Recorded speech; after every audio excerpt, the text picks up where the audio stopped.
Hi everyone. I'm gonna try something different tonight. Welcome. If you know anything about me, I teach all things step one and step two all the time. And I was thinking today I will talk about some questions related to cardiophysiology. We can talk about I'm gonna have some questions set up.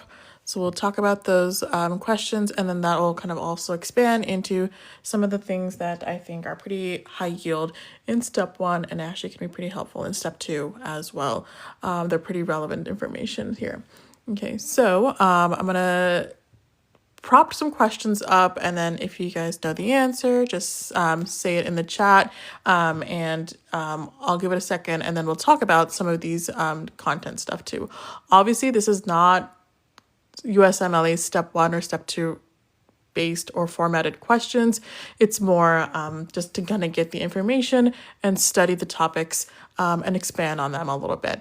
But obviously the questions are much, much, much tougher, obviously in step one and step two. So this is going to be more about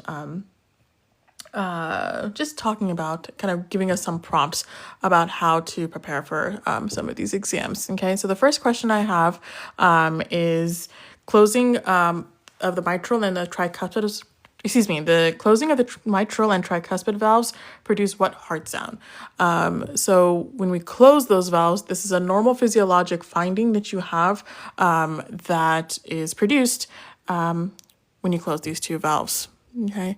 If you remember, the mitral and tricuspid valves are the valves that are between the atria and the ventricles, respectively, and they help with the filling of the ventricles. So these valves are usually open when you're doing the filling process. So if you know what the answer is, I'll try to look. But again, starting off with some simple things, what do you think would be the heart sound you hear when the mitral and tricuspid valves close? Now, let's kind of answer it. So hopefully you know the answers. It's a simple step one related question, but let's visualize this and let me know if it makes sense to you. And this is usually how I teach it in classes online and tutoring as well. But if we imagine the heart, okay, so let's draw out the heart. Let's see. So let's think of this as the atria and the ventricles, and we have divided it into the four chambers. Obviously, this is let's draw this a little bit better.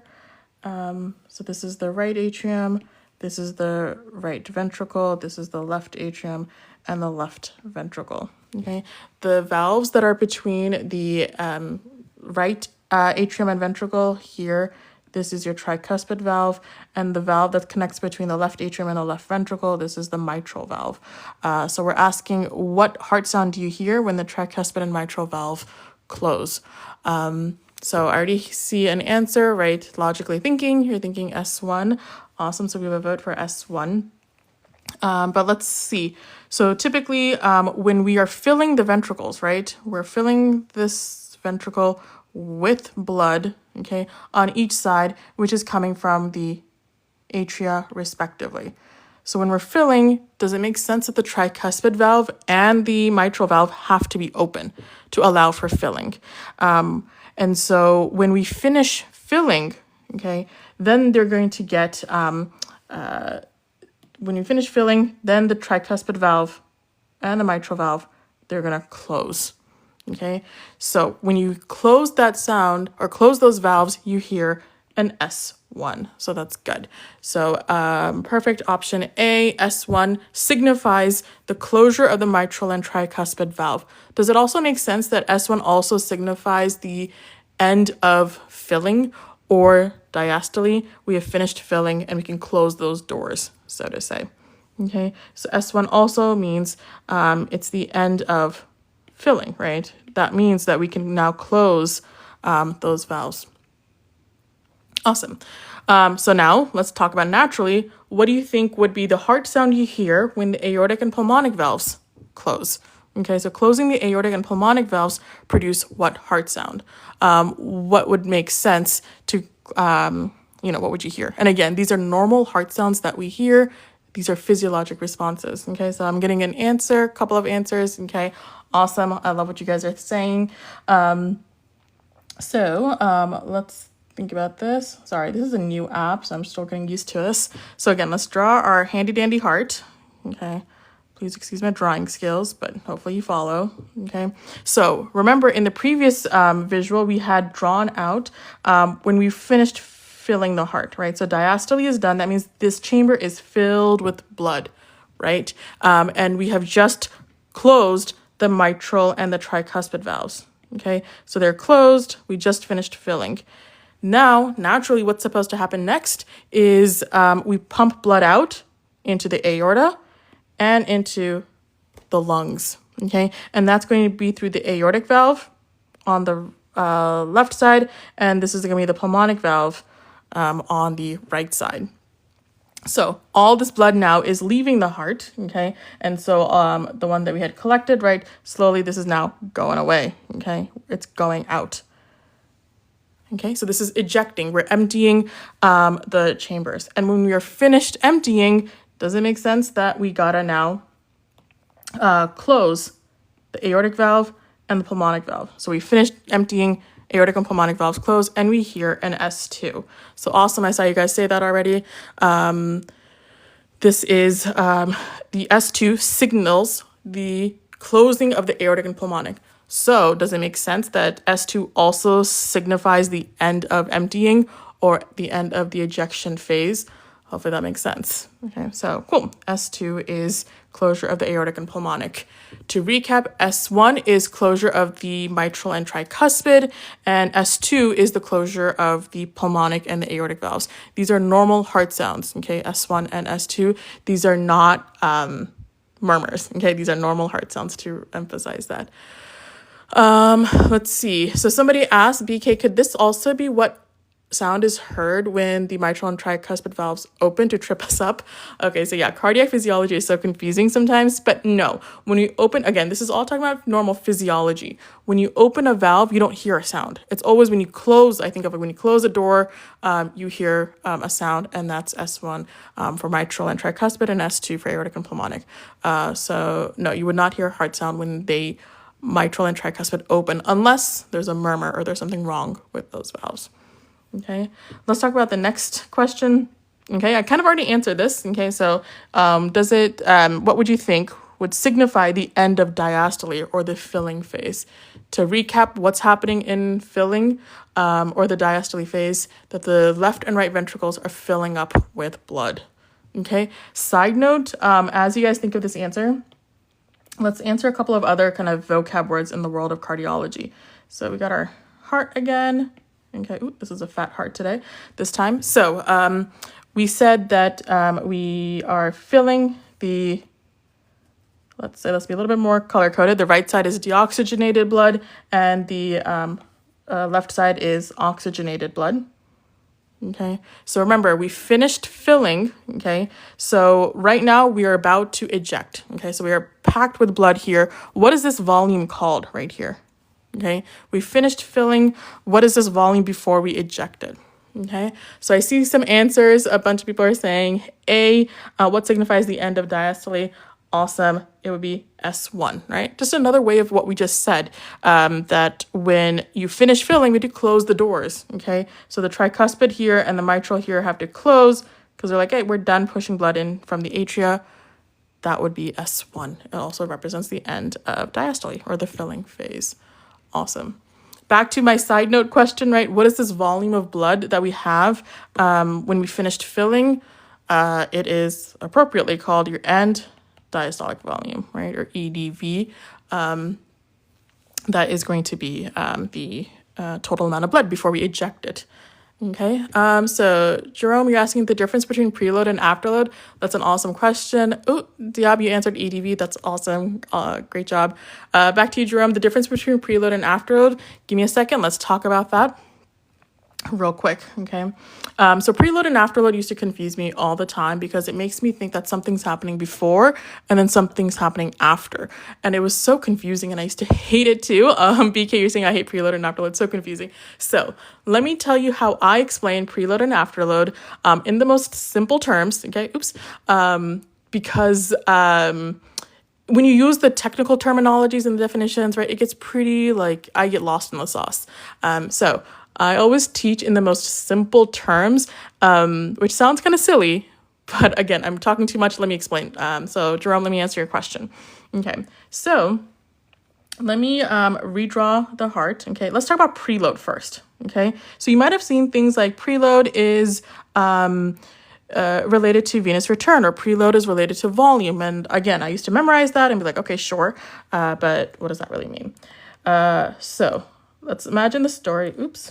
Let's imagine the story, right, where you have the 4 valves and you have deoxygenated blood, okay? Let's say there's the IVC is bringing blood into the right heart. The SVC is bringing blood to the right heart, okay? Does it make sense that we are filling up this right side of the heart with blood, right? Obviously, I kind of jumped the gun, but we fill the right atrium, which then immediately goes into the right ventricle, and we're filling it up, okay? Is this for step 1 or step 2, Rosie? This is obviously more step 1 geared because it's physiology, but very, very high yield for step 2 as well, because there's so much cardio physiology questions with those dang up and down arrows in step 2, even step 3. So I would say it's pretty helpful to have a good, strong basis for all the exams. Anyway, so back to this. We have the superior vena cava, inferior vena cava, bringing back the deoxygenated blood. So in this heart, do you see as we're filling the blood or filling the ventricles, you see that there's like the wall of the heart or the ventricle is kind of stretching, okay? And you're creating this wall tension, right? That wall tension, that is preload. You're stretching it. The best analogy I think of is like, imagine you have a water balloon and you're filling it with water, okay? As you fill the water or the balloon with more and more water, the balloon is stretching, right? And it's like, ooh, it's tensing up. You're creating that preload, that wall tension. If you poke at that wall of that balloon, is wall tension, okay? Which also, if you think about it now, if you have this balloon filled up with so much water and you pop it, okay, does it make sense that the water's gonna like splurt everywhere? Okay, it's gonna gush out. That's the same idea with the heart. The more you fill up the heart, the harder it's gonna contract. That's the basis of Starling forces. Just think of a water balloon. But anyway, back to Jerome's question. This is preload, right? The more like that wall tension is the preload. Okay. Afterload. So what is afterload? It's basically what I think of, it's what you have to push against to get blood out. All right. So I'm going to come on the left side to explain this story. So let's say,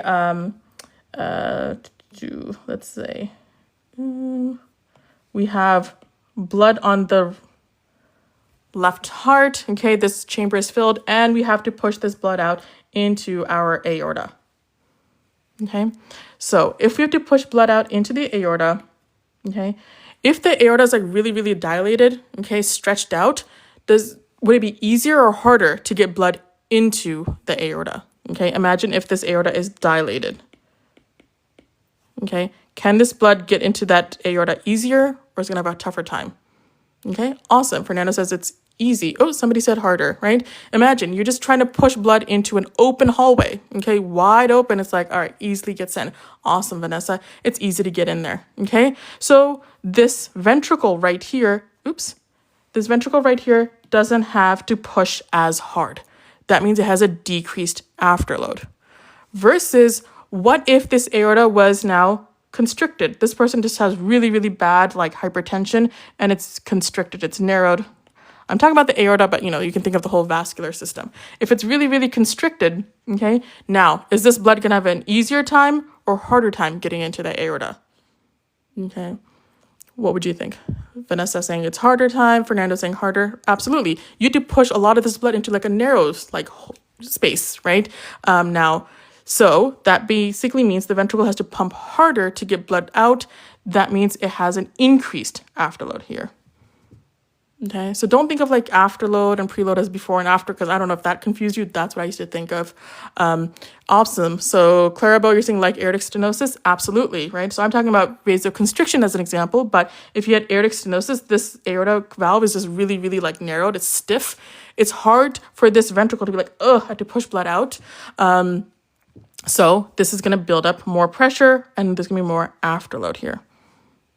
Okay, so it's whatever you have to push against is what the afterload is. Okay, your afterload could decrease if it's easy to get blood forward, and afterload would increase if it's harder to get blood out to the front. Okay, I'm talking about the aorta as an example, but it can work in any chamber. Okay, so if we have, this is the left atrium and the left ventricle, which has the mitral valve. This is not anatomically correct, guys. So if the blood is supposed to go from the left atrium to the left ventricle, that's what we know happens.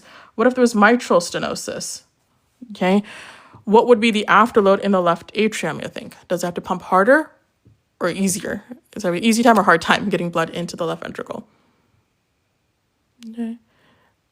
Perfect, right? So somebody's saying harder, it increases. Yeah. So that means the left atrial afterload would be high. Okay, Jerome, I'm not sure if you're still there, but hopefully that answered your question, right? Preload versus afterload. Okay.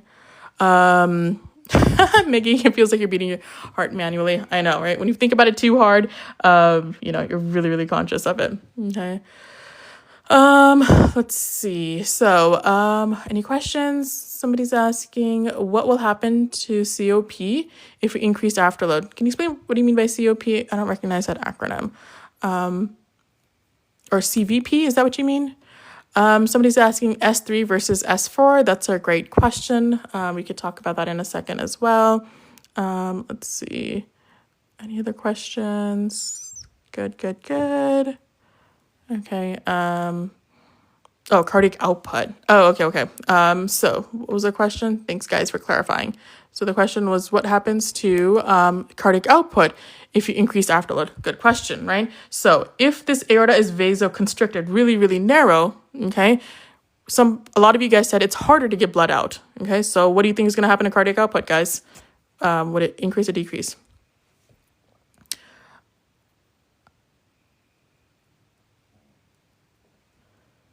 All right, awesome. Pisces. Ooh, I'm also a Pisces. Welcome. A bunch of you guys are saying decrease. Absolutely. Okay, so cardiac output is the total amount of blood that comes out of the left ventricle per minute.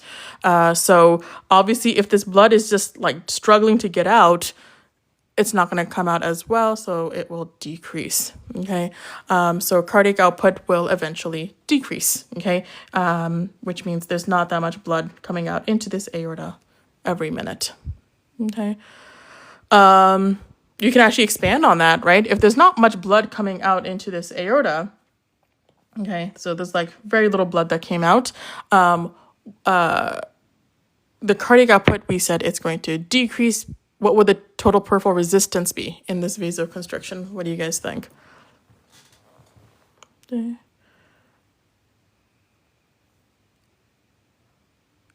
Okay, so good. Let's see. Yeah, awesome, guys, right? So the TPR, or total peripheral resistance, or SVR, systemic vascular resistance, same thing. They're going to be up. Okay, so that's going to be increased. So does it make sense, guys? I know I'm kind of going off on a lot of tangents here, but if you have vasoconstriction, right? If your blood vessels are vasoconstricted, that means... that doesn't make sense. Let's say that means your TPR is up, right? Vasoconstriction. Is it easy or hard to get blood into this vasoconstricted blood vessel?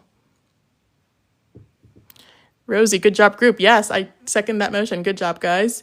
So if I have vasoconstriction, somebody's saying it's hard, okay? So what's going to happen to cardiac output then? If it's harder to get blood into this aorta? Good job, guys. It's a lot harder to get blood in. What's going to happen to the cardiac output? Awesome, right? Some of you guys are saying low. It decreases. Yeah, okay, it decreases. So does it make sense that whichever direction TPR goes, cardiac output will go in the opposite direction? and vice versa. This is like true 99% of the time, okay? If you know what one answer is, the other one's going to be opposite, okay?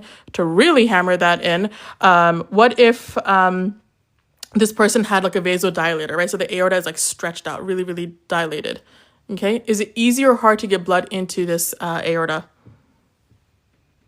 Okay, it would be a lot easier to get blood in. So what's going to happen to cardiac output over a minute, or, cardiac output is a minute. So the blood that comes out into this aorta, okay, the cardiac output increases. Perfect, right? So if it increases, what's going to happen to TPR? Somebody said, right, it's inverse, they're opposites. The TPR should decrease. Okay, it would decrease because the vessel kind of dilates to kind of accommodate all that extra blood, so it goes down. So dilation decreases TPR, again, inversely related. All right, somebody asked S3 versus S4. Let's talk about that. Let me pull up a blank space here. Let's talk about it right here.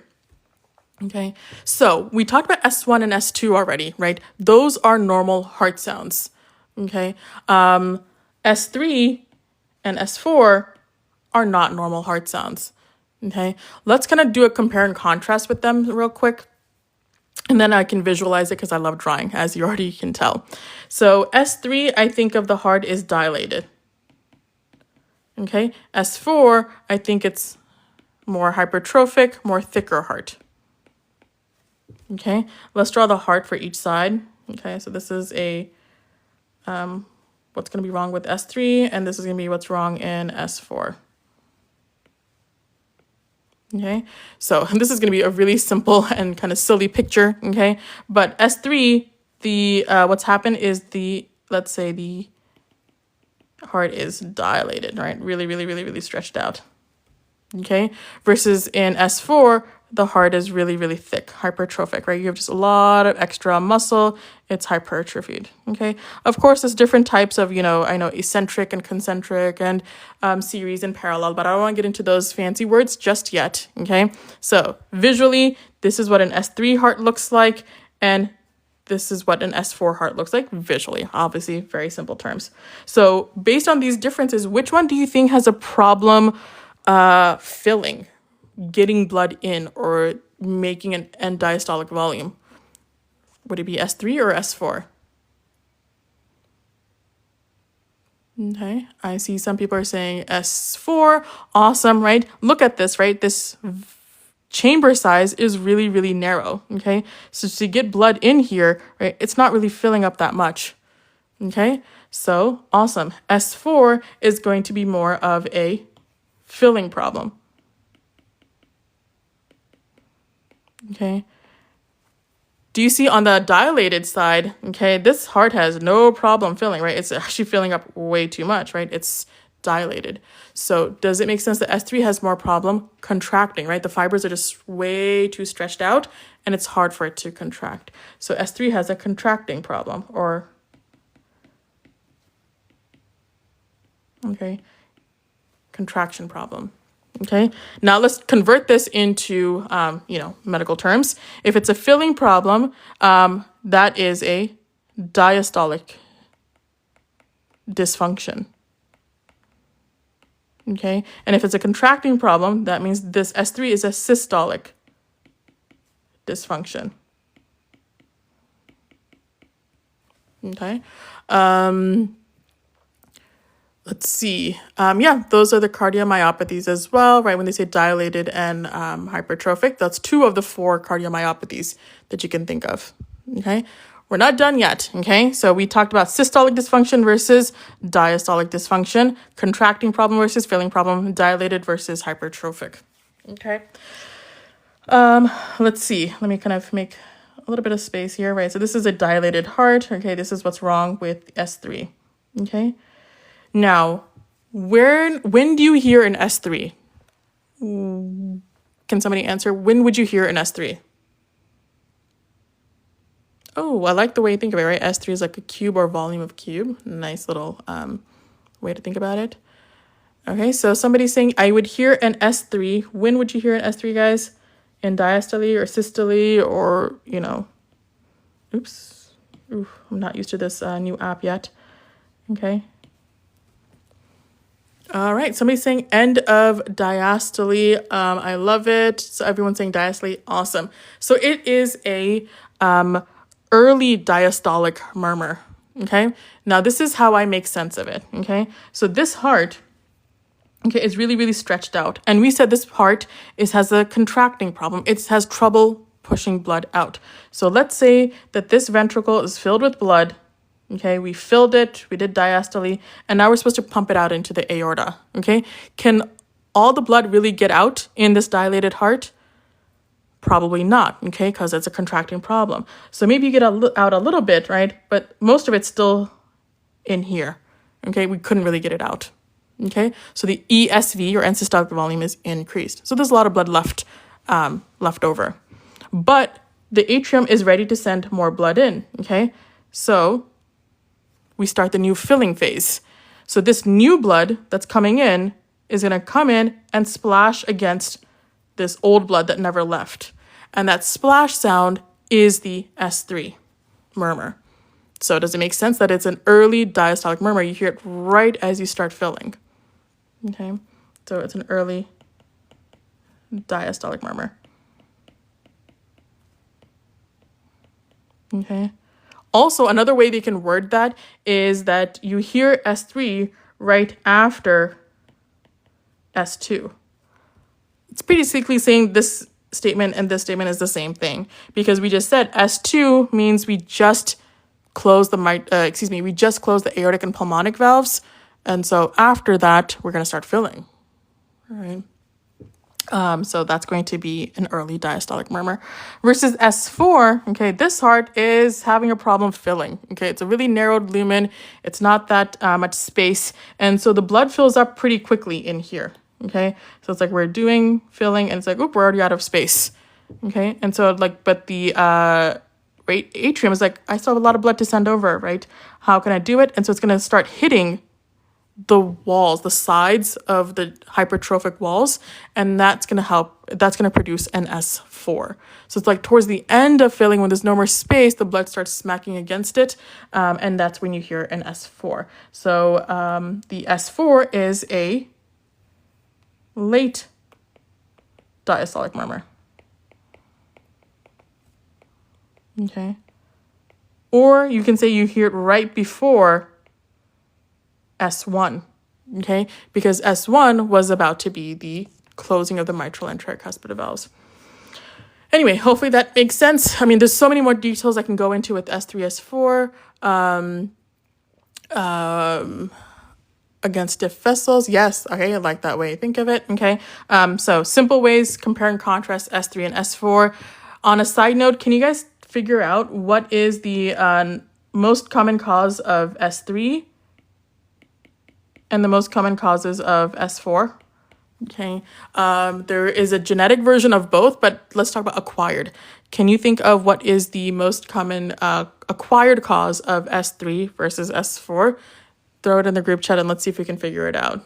Okay. All right, but moving on, I'm gonna have a couple more questions. Let's do a few more prompts. Okay. Let's do this, right? So you guys remember the S2 split? What happens to the S2 split during inhalation? Does it stay the same, narrow, widen, or is it paradoxical? Okay, anyone can think of the answer? What answer would it be? Let me know.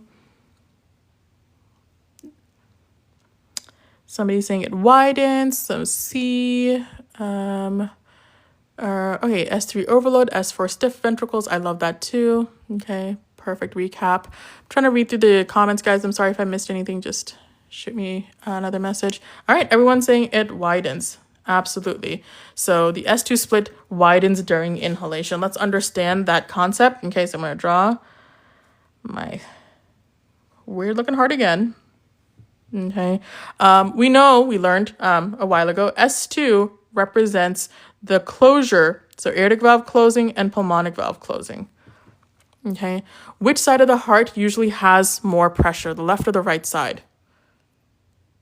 Anyone remember? Okay, yeah, awesome. So Pisces 98, right? Left, left, left. Love it, guys. Good. So the left side has more pressure.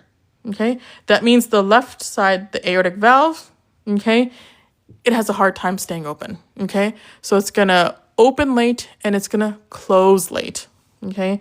Versus the pulmonic valve. Okay, sorry, excuse me, let me say that properly. This aortic valve doesn't want to stay open, okay? So it's going to close pretty quickly.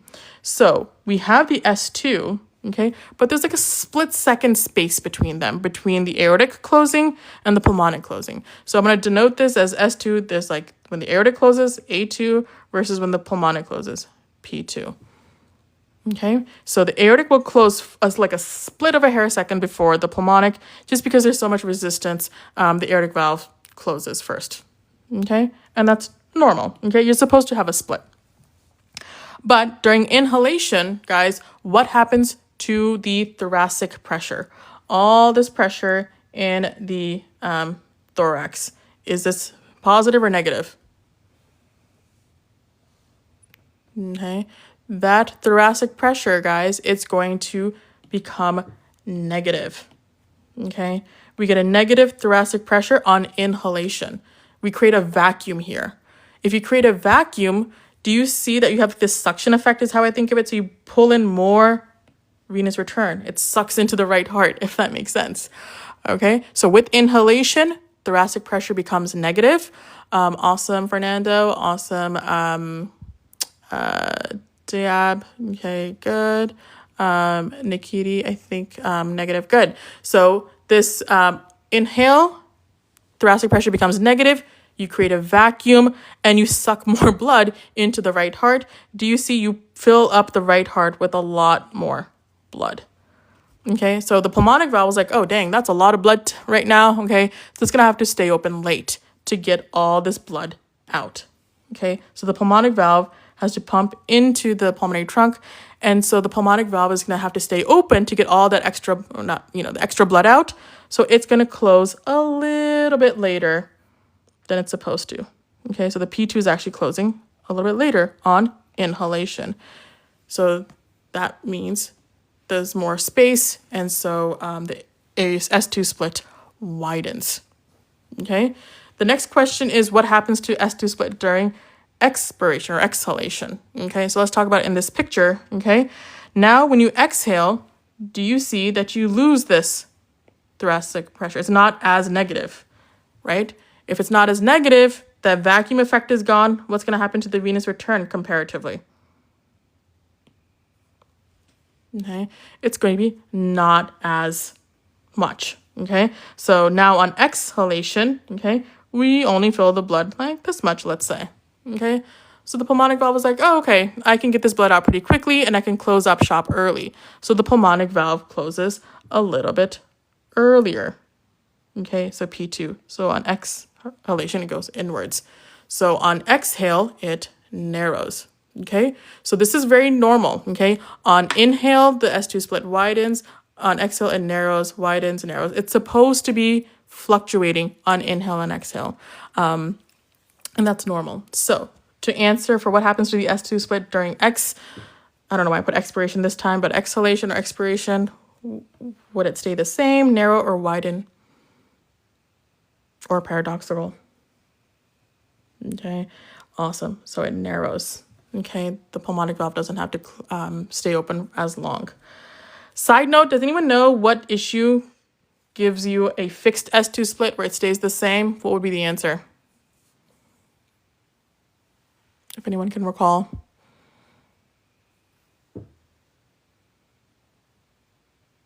Okay. What are we studying for? I am working on tutoring for step 1 and step 2. That's what I do. Okay, somebody said PDA, somebody said SAD.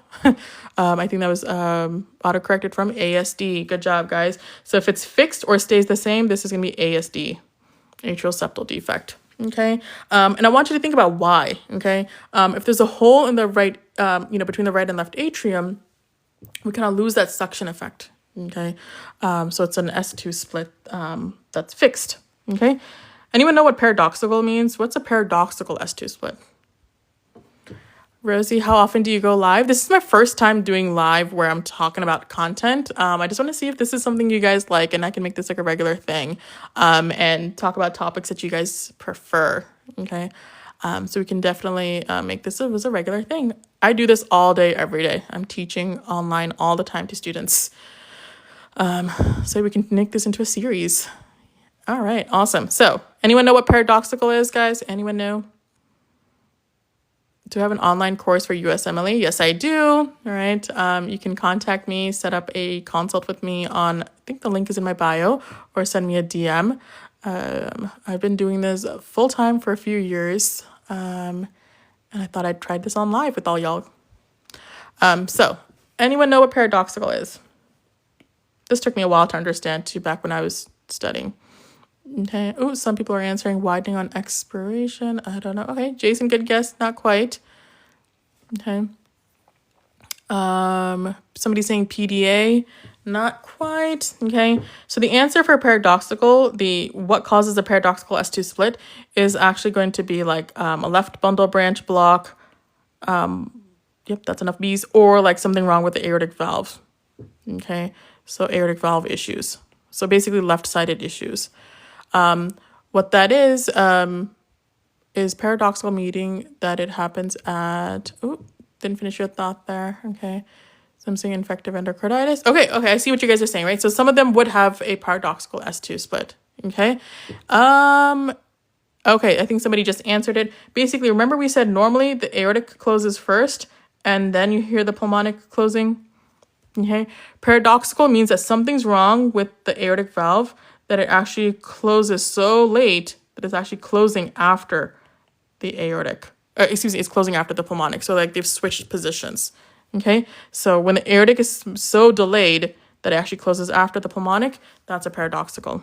Okay. So like a left bundle branch block or any aortic valve. So infective endocarditis. Yep. That would be an example of something wrong with the aortic valves.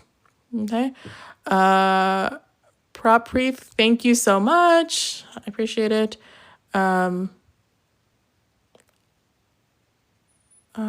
Let's see. You're welcome, guys. Okay, so that is your S2 split during exhalation. I have another question.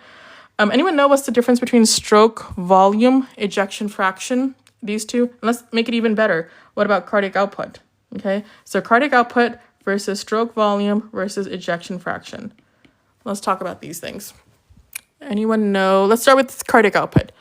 What is cardiac output? Either the equation or in your own words. I always like to say in your own words, so make sure we really understand what we're saying. Okay. Do you also do TEAS exam prep? I do not, unfortunately. Somebody said stroke volume is cardiac output. Not exactly. Okay. Pisces 98, you said heart rate times stroke volume. Beautiful. That's cardiac output equation. Somebody is saying, okay, yes, here coming the equations. Okay. Yes, Mickey. All right. That's the wording. I love it. It's the amount of blood in each beat is stroke volume. Awesome. Oops. Okay. All the blood fluid being pushed out of the heart. Awesome. Love it, guys. So, a lot of you guys put the equation. It is stroke volume times heart rate. So stroke volume is actually a part of cardiac output. So cardiac output in simple terms is the total amount of blood that comes out of the heart per minute. Okay. The total amount of blood that comes out, of the left ventricle per minute. Okay. Stroke volume, I think Nikki, I'm sorry, said is the amount of blood that comes out per beat. Okay, so about out of the left ventricle per beat. Okay, so like you contract the ventricle, blood came out. You contract the ventricle, blood came out, and so forth. So every time you beat or contract, there's a stroke volume that comes out. Okay, so remember my handy dandy heart. Ooh, that's a fat one again. We have blood sitting in the left ventricle. Okay, and then we do systole. So now the blood comes out of the ventricle. Okay, and so now you are filling the aorta with all this blood. Okay, and the blood in the left ventricle is decreasing. So this blood right here that came out is your stroke volume. It's the amount of blood that comes out per beat. Okay. Does it make sense that stroke volume, the equation would be everything you started with, EDV, minus whatever's left at the end, ESV. So end diastolic volume versus minus end systolic volume. That's the equation, but it's also the amount of blood that comes out per beat. And so if you have 80 beats per minute, and every time you push out a stroke volume, put it together, that's cardiac output, the amount of blood that comes out per minute. Okay, so I mean, this hopefully sounds too simple, but which one sounds like a larger value, cardiac output or stroke volume?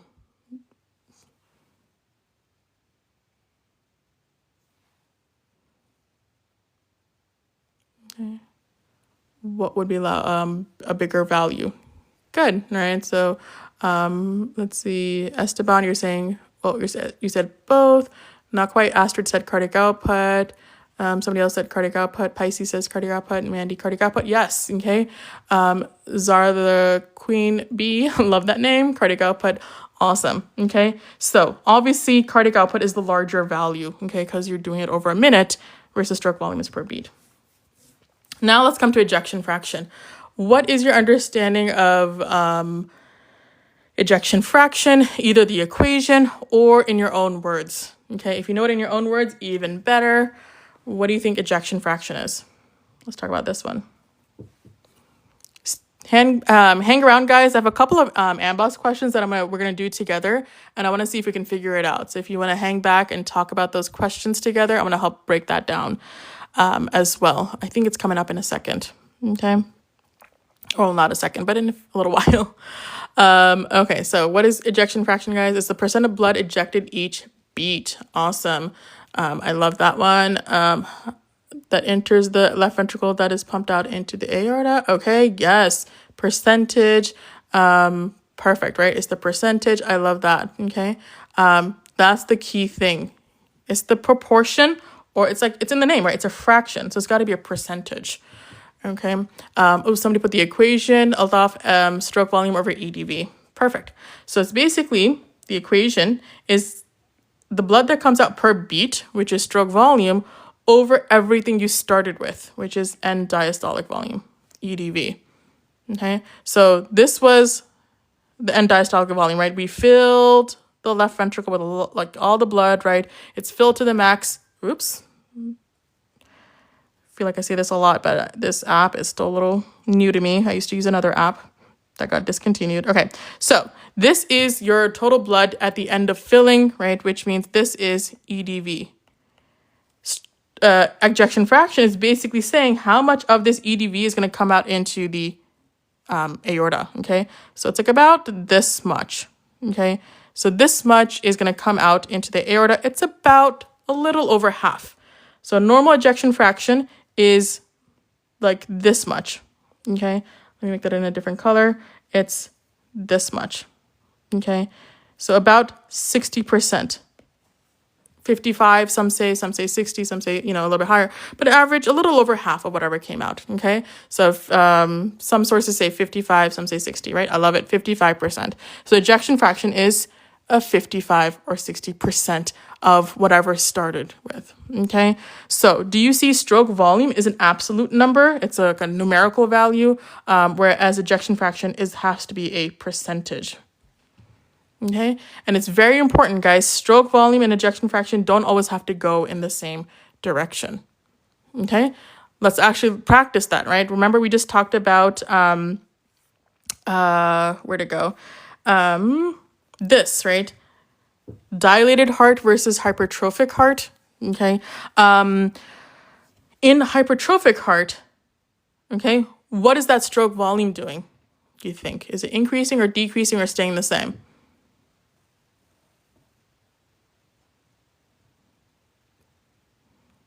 What app am I using? This is GoodNotes 6. Okay, I've been using GoodNotes 4 for like 6 years, and now I'm using GoodNotes 6 for the first time. Okay, so somebody's saying increasing, decreasing, some saying the same. Stroke volume is the same. Compared to a healthy heart, what is the stroke volume?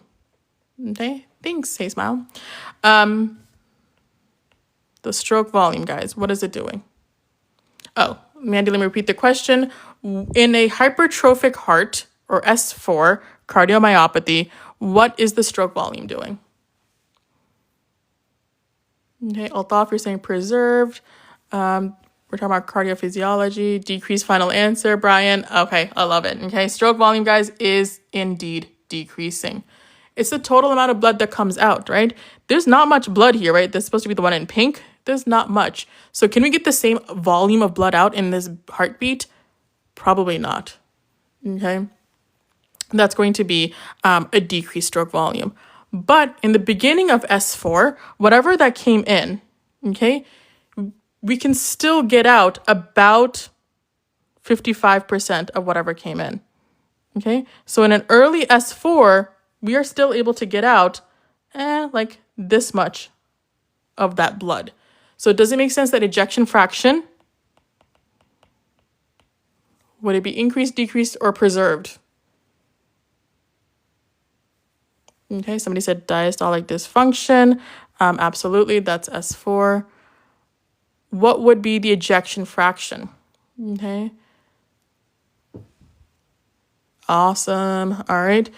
People are saying preserved. Jess, you said decrease, less volume. Okay, let's talk about that.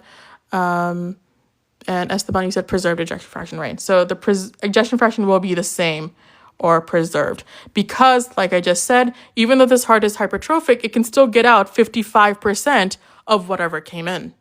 Okay, it's less blood, but it is still a little over half of whatever came in. Okay, so in the beginning, that's why ejection fraction can stay the same while stroke volume decreases. Okay, Jess, hopefully that made sense. Okay, Isabel, you said preserved. Awesome. Okay, oops, that's mostly preserved. All right, let's keep going. Okay. Ooh, this is a good one. The maneuvers. What are the only two heart conditions that have a decreased murmur? Decreased murmur. That's a typo, guys. It has an, did I say that right? Hold on. Which are the two heart conditions that have a decreased murmur with, not decreased preload, with an increased preload? Sorry, typo. So when you have an increased preload, what are the two pathologies that the murmur will decrease? Some people are saying B, MVP HOCM. Okay, Aaron says B, Esteban says B, 3 says B. All right, awesome, guys. The answer is B. Okay, mitral valve prolapse and HOCM. Okay, so remember we talked about all those valvular pathologies. The more blood you have, the louder the murmur. Okay, but this is the opposite. Okay, Pisces 98, you said tricuspid and aortic, so it's not A, right? It's B, but let's talk about it. The concept of murmurs, okay, and this again is going to sound so simple and silly, but I think of when I hear a murmur, it's like a gurgling sound, okay, that I'm hearing. Blood is supposed to just flow smoothly through the heart. You don't hear any sound normally. But if there is a murmur, okay, if there's like a stenosis or regurgitation, the blood kind of just like sloshes around, it gurgles, right? And you hear that as a murmur, okay? So if I have more blood in the heart, okay, do you think the gurgling will get louder or softer? Okay, the murmur or the gurgling will get louder for most conditions, okay? Which means if I have less blood in the heart, there's not that much blood, so the murmurs would get softer. This applies for most of your murmurs, okay? However, mitral valve prolapse and HOCM don't follow that path, okay? It's the opposite. So that means in these two conditions, okay, let's kind of change the color. In these two conditions, if there is more blood, okay, the murmur gets softer. And if there's less blood, the murmur gets louder. It's the opposite. Okay, can anyone think of why? Why would this happen? Why are these two murmurs being annoying and don't follow the majority of the rule? Oh, Jess, thank you so much. That means a lot. Okay. I will try to post these videos on here. If you guys want to take a look, I have so many of these recordings from like students, and I can definitely maybe share this as clips on here or maybe YouTube. So let me know if you guys want more of these explanations. I could talk about this all day. Okay, so obstruction, outflow obstruction. Okay, perfect. Okay, especially with HOCM, right? There's an outflow obstruction. Okay, so I'm gonna visualize this with you guys and let me know if it makes sense. Okay, and this is how I finally understood it with these murmurs. So let's talk about HOCM. So when this person has the hereditary, hypertrophic cardiomyopathy, it's an asymmetric hypertrophy, which means the septum is a lot thicker than the rest of the free walls. Okay, so let's draw the heart. Okay, running out of space. Okay, so let's talk about HOCM first and why the murmur is softer. Okay, so in HOCM, there is septal hypertrophy. So this septum is really, really thick. Okay, but it's actually like top heavy. It's actually thicker at the top. Okay, so it's kind of like upwards like this. And as you can see in very simple like appearance, it's kind of has an outflow obstruction.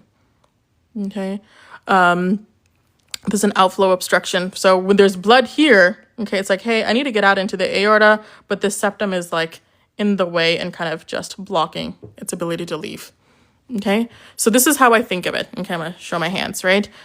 When you hear the murmur, it's blocking it, so it's top heavy, it kind of like flops over.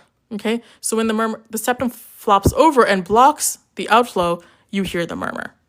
Okay, so when it's up, no murmur. When it flops over because it's top heavy, you hear the murmur.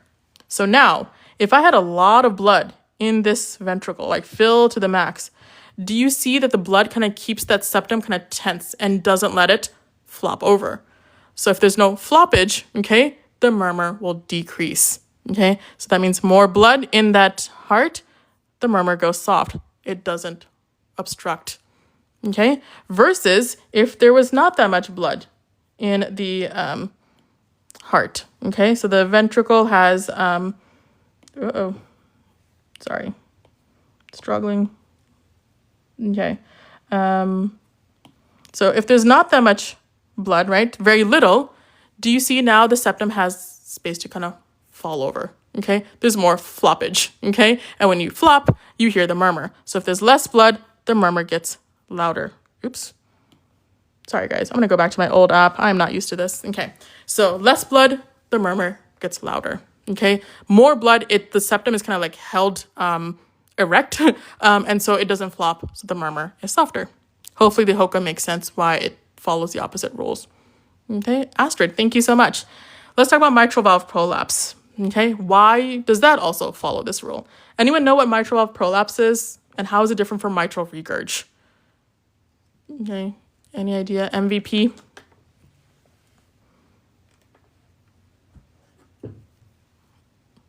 Okay, you're welcome, Claire. Okay, so let's talk about mitral valve prolapse. Okay, I'll just redraw the heart right here. Okay, so mitral valve prolapse. We know the mitral valve is the valve between the left atrium and the left ventricle. Okay, I wish I could kind of show me too, but imagine my fingers, right? This is the mitral valve. Okay, when the mitral valve opens, the left ventricle fills with blood, and then it closes. We hear an S1, and we finished filling. Then it opens, it fills, and then it closes. Okay, that's what's supposed to happen normally. Okay, however, if the mitral valve opens, the ventricle fills with blood, and then it closes, all good so far. When this ventricle contracts, the mitral valve bulges or buckles. That's mitral valve prolapse. Okay? If the ventricle contracts and the valve buckles and it actually opens, that's regurg. Okay? So MVP is buckling, but the valve didn't open. If it actually opens, that's regurgitation. Okay? So this buckling, right, the mitral valve kind of like pushes into the left atrium, but it stays closed. Okay? That's mitral valve prolapse. Okay? So now let's apply it to the whole murmur thing, right? And so when it actually buckles, that's when you hear the murmur, the click sound. It's a mid-systolic click, which hopefully makes sense. This is going to buckle in the middle of systole when we're pushing blood out into the aorta. You build up pressure that causes this valve to buckle, mid-systolic click. Now, what if this heart was filled to the max with blood here and here? Whoops. Okay. If it's filled, right? Do you see the mitral valve is like it's trying to buckle, but there's no space. The blood is filled up. So it's like, yeah, I'm trying to buckle, but it won't. It's kind of held in place with the blood up here and the blood here, right? It's staying put. So there's no buckling. That means the murmur doesn't happen. The murmur is soft. However, if there's not that much blood, only just a little bit here and a little bit here, okay, there's space for the buckling, okay? So less blood buckles more, so less blood makes the murmur louder, okay? So that's why in HOCM and MVP, they're going the opposite direction, okay? Brooke, thank you, welcome. Hopefully that makes sense why they go in the opposite direction, okay?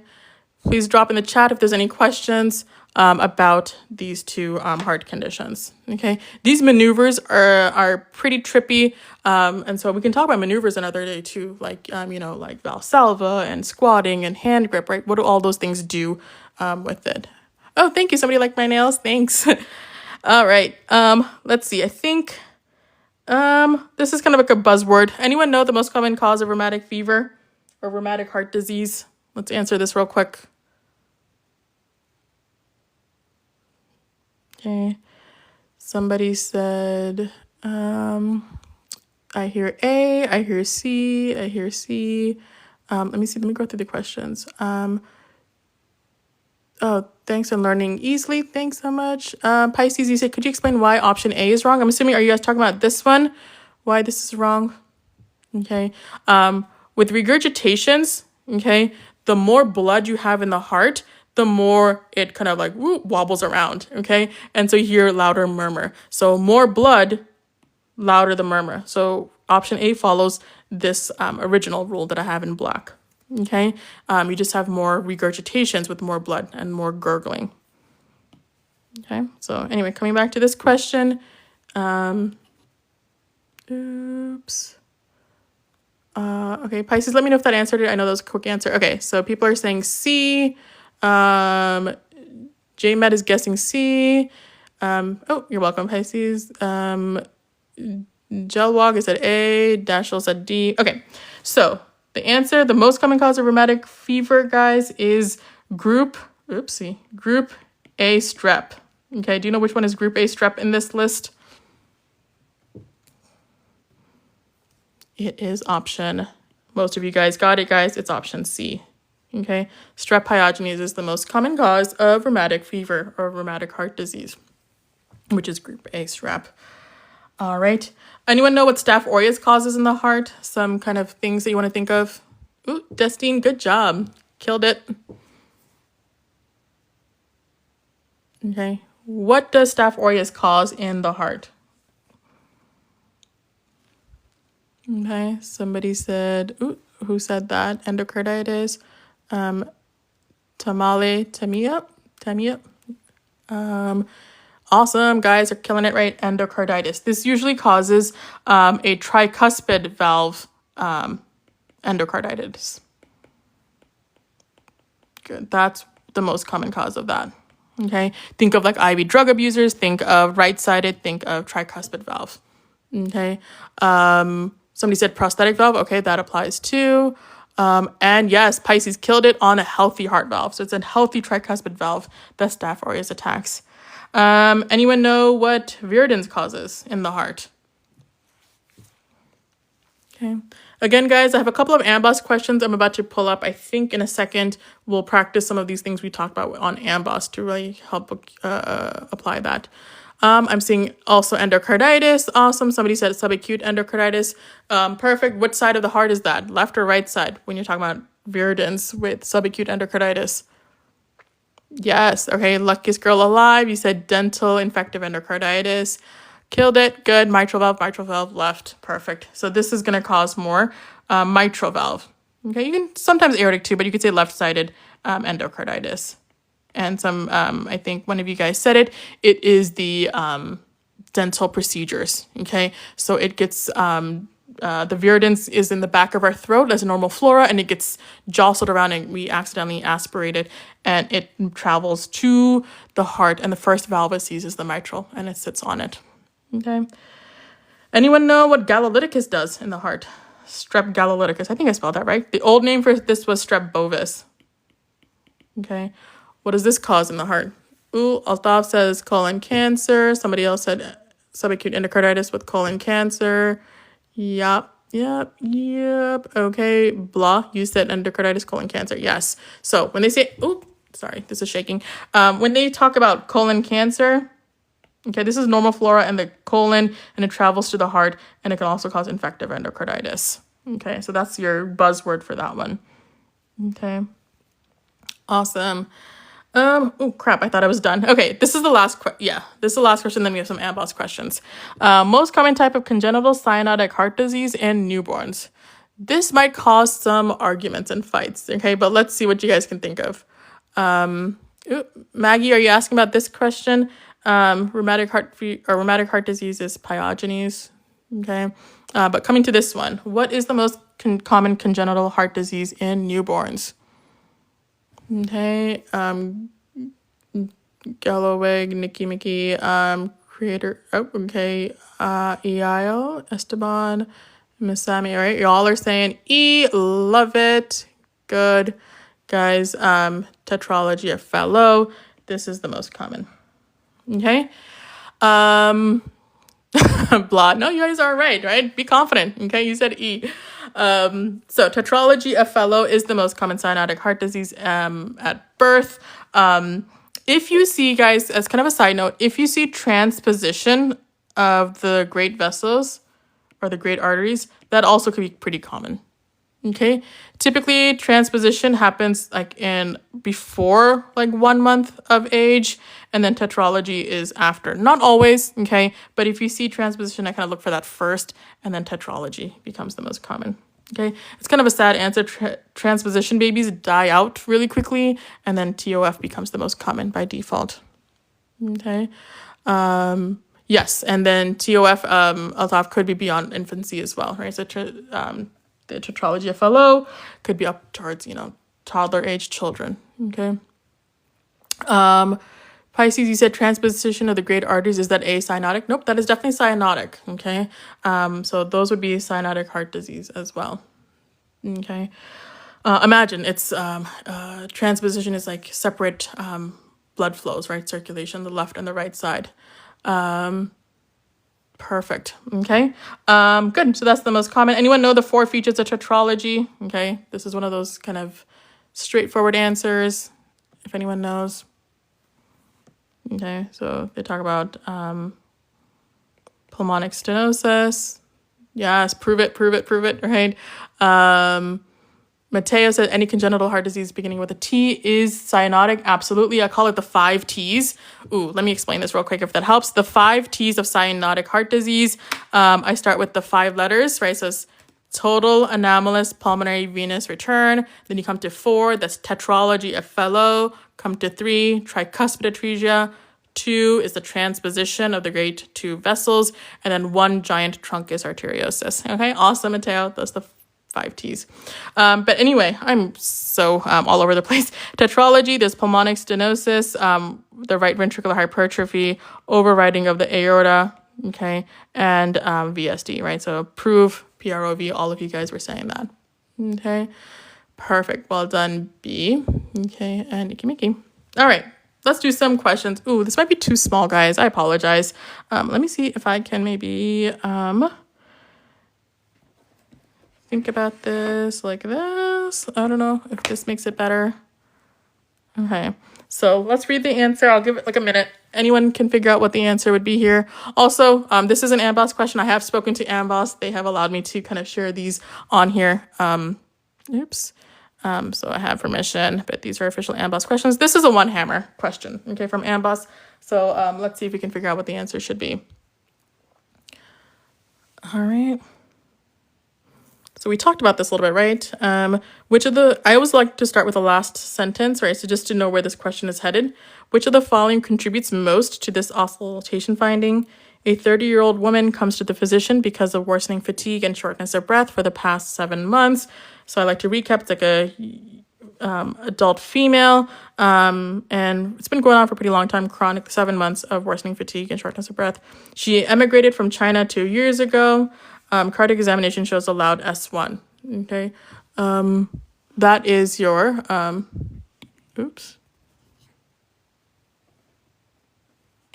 sorry guys, what's happening?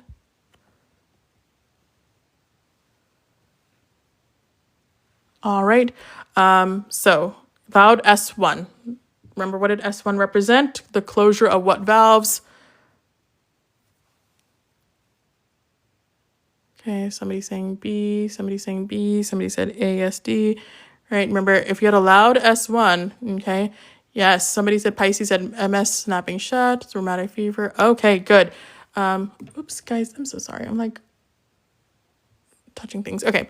Awesome. So answering 3, 2, 1, the answer would be mitral valve closure, right? We just said S1 represents the closure of the mitral and tricuspid valve.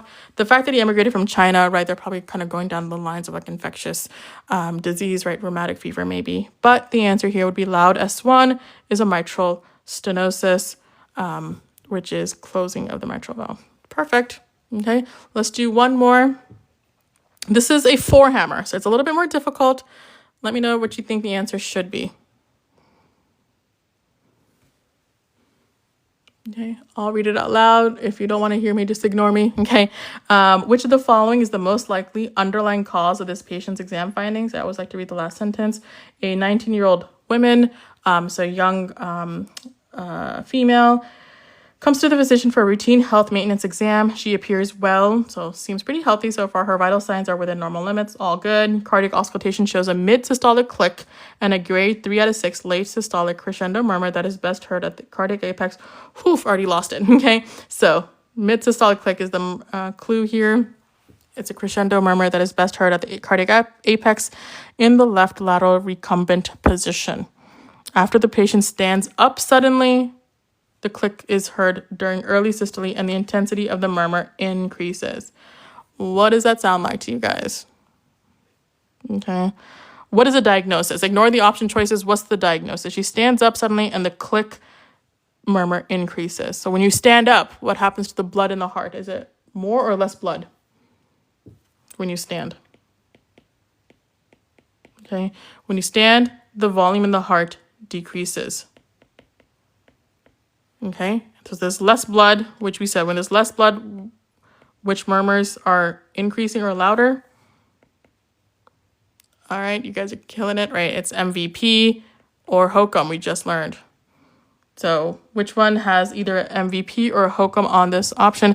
And I mean, actually, we should be more specific. It says mid-systolic click. Mid-systolic click is a buzzword for mitral valve prolapse. Okay.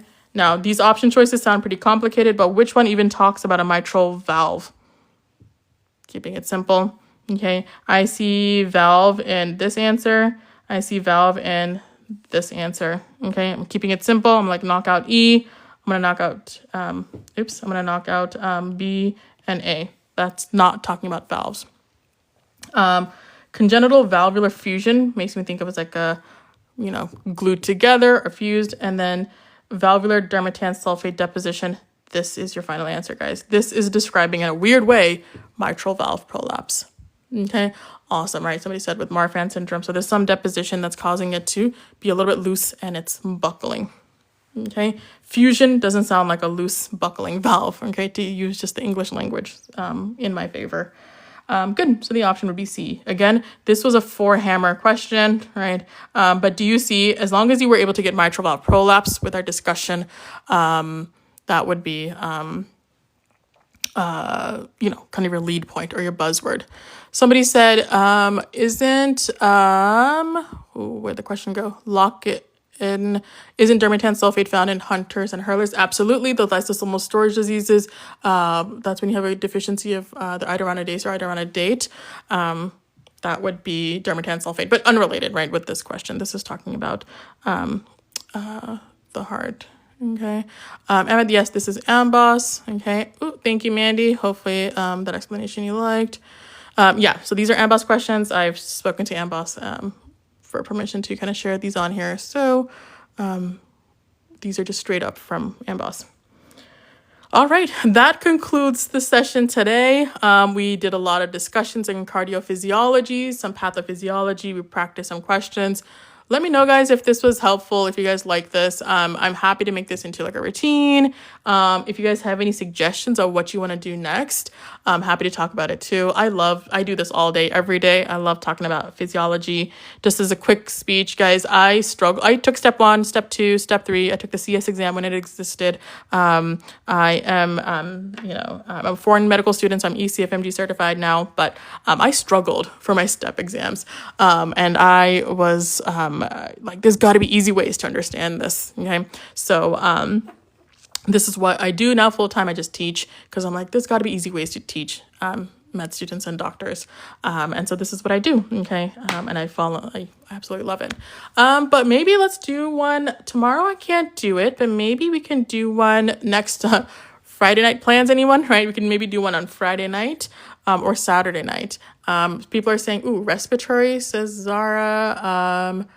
I'll try to do one tomorrow. Maybe I'll just post like a little update of when I'm available next, and we could do some respiratory physiology. Ooh, I love talking about respiratory physiology. Really cool ways to understand diffusion and ventilation and the oxygen dissociation curve. Ooh, that's exciting. Maybe let's talk about that. Okay, cool. Let's do respiratory physiology, guys, next, and I'll have some questions pulled up and we'll talk all things there. If there's any questions, I'll hang back for a minute, but thanks so much for coming, guys. I'm going to sign off. It's late here. It's 12:45 a.m. I need to go to bed. Biochemistry. Biochemistry is one of my favorite subjects, so we can definitely talk about that in a sense. Let's see. Biochem, sure. Amboss better than UWorld. I like both, Idris. I think UWorld is amazing, but Amboss has pretty good explanations. Some Amboss questions are pretty out of pocket. I would say really ignore a lot of these 5-hammer questions, unless you're really strengthened in your knowledge, but I think it's helpful. Let's see. All right, guys. These are USMLE questions, Debbie. So people starting for step 1 and step 2. I go over the people starting for those 2 exams primarily, and step 3. Okay. Anyway, guys, have a great night. Thank you for coming. Okay, I'll try to find this video. I recorded this video, I think, so I'll try to post it if you guys want it. But have a great night. You're welcome. You're welcome. You're welcome. Okay, thanks, and have a great night. Bye.